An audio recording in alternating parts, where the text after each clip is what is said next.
জানেন, আর এটা ভেঙে কিছু বলছি না।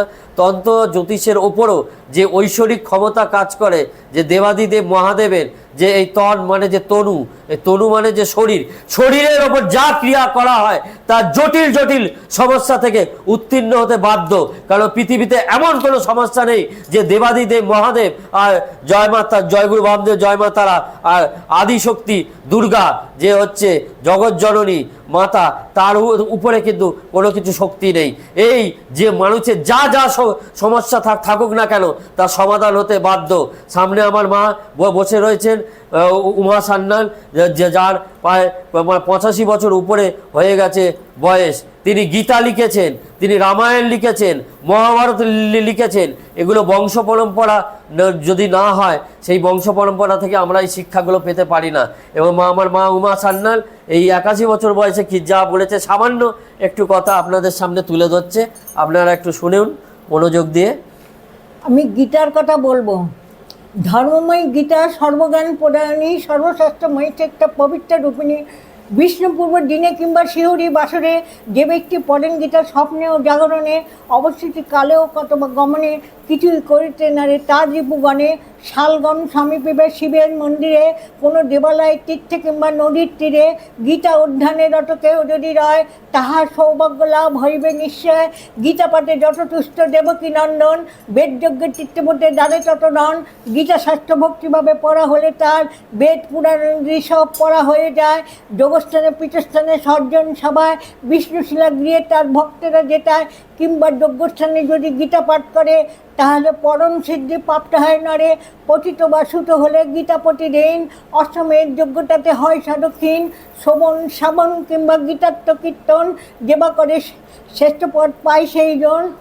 ভক্তিভাবে শুদ্ধ গীতার সাদরে অর্পণ যে ব্যক্তি করেন তার ভার্যাপ্রিয় হন। সৌভাগ্য আরোগ্য আর যশলাভ হয়, সেই জন প্রিয়ারে প্রেমে মহাসুখের হয়। অবিচার সাপ তাপ দুঃখ নাই যথা, গীতার অর্চনা পাঠ শ্রবণাদি তথা। তিতাপ জনিত পীড়া দুঃখ ভয়ন, সাপ তাপ ব্যাধি নাইকো নর। যেখানেতে নারদ দুব প্রকৃতি শনে, শ্রীকৃষ্ণ সয় হন আনন্দিত মনে। যেখানেতে গীতা পাঠ না বিচার, কৃষ্ণের আনন্দ তথা আনন্দ রাধার। গীতা মোর শ্রেষ্ঠ বস্তু, গীতাই হৃদয়, গীতাই পরজ্ঞার লক্ষণ অব্যয়, গীতাই পরম পরশাল মনোহর। গীতা মোর গুহ্য বস্তু, গুরু ও পরম, গীতাই আশ্রয় মোর, গীতাই ভবন। গীতা জ্ঞান লই আমি পারিতি ভুবন, গীতাই বিদ্যা জড়বুদ্ধি হর, নিবর্তপদা ব্রহ্মারূপিণী অক্ষরা। গীতার অনেক নাম শোনে পাণ্ড, যে নামে অচিরে পাপ নষ্ট হয়ে সাবিত্রী ত্রিসন্ধ্যা গঙ্গা প্রতিপটা গীতা। ব্রহ্মদৃষ্টি সত্যা বিদ্যা মুক্তিপদা সীতা, ভবানী ভ্রান্তি নাশিনী অর্ধমাত্রা নন্দা।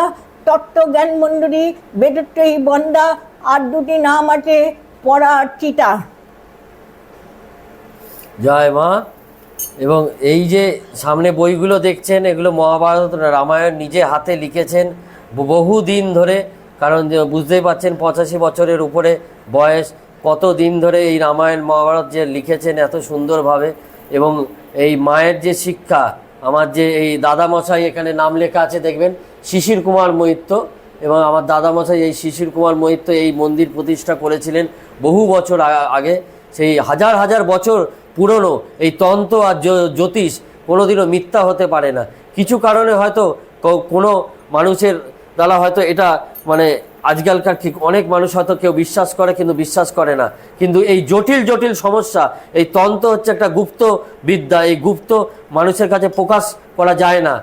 গুরুদেবের কৃপায় যে আমরা সিদ্ধি লাভ করতে পেরেছি, তার যে সামান্য অংশ মানুষের মধ্যে যদি আমরা উপকার দিতে পারি, সেটাই হচ্ছে আমাদের ঈশ্বরের কাছে সবথেকে বড় প্রাপ্তি।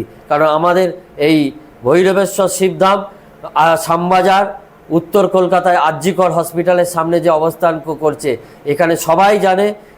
এখান থেকে এই আমাদের এটা আমার মায়ের নিজস্ব বাড়ি। এই এত বড় বাড়ি, আমার বাবা একটা ভালো গভর্নমেন্ট সার্ভিস ভবানী ভবনে সার্ভিস করতেন, এবং সেই জায়গা দিয়ে আমাদের আলাদা করে অর্থ প্রাপ্তির আমাদের কোনো কিছু নেই। আমরা সাধারণ মানুষকে বলি যে আপনাদের প্রয়োজনের জিনিসগুলো কিনে আনবেন, সামান্য জিনিস কিনে আনবেন, সামান্য দক্ষিণা দিয়ে আপনারা আপনাদের নিজেদের উপকারটা আপনারা নিজেই নিয়ে যাবেন। কোনো বাড়তি খরচা আলাদা বেশি খরচা আপনাদের করতে হবে না, সামান্য মূল্য দিয়ে জিনিসপত্র সামান্যটুকু কিনে সামান্য দক্ষিণা দিয়ে আপনারা সেই উপকার পেয়ে যাবেন। আপনারা যারা আগে এসছেন, যারা উপকার পেয়েছেন, এই মন্দিরের সঙ্গে যারা যুক্ত এত বছর ধরে, তারা তো নিশ্চয়ই জানেন এবং তারা নিশ্চয়ই কমেন্টে নিশ্চয়ই জানাবেন। এবং যারা যে মানে মানে মন্দিরে যোগাযোগ করেন, তারা এখানে মানসিক করে যান, পুজো দিয়ে যান। ঈশ্বরের কাছে এটাই প্রার্থনা, আপনারা সবাই ভালো থাকুন এবং সবাইকে ভালো রাখুন। জয় গুরু বামদেব, জয় মা তারা। ওং ভৈরবেশ্বর শিবায় নমঃ। সবার মঙ্গল হোক, ঈশ্বর সবার মঙ্গল করুক। ওং।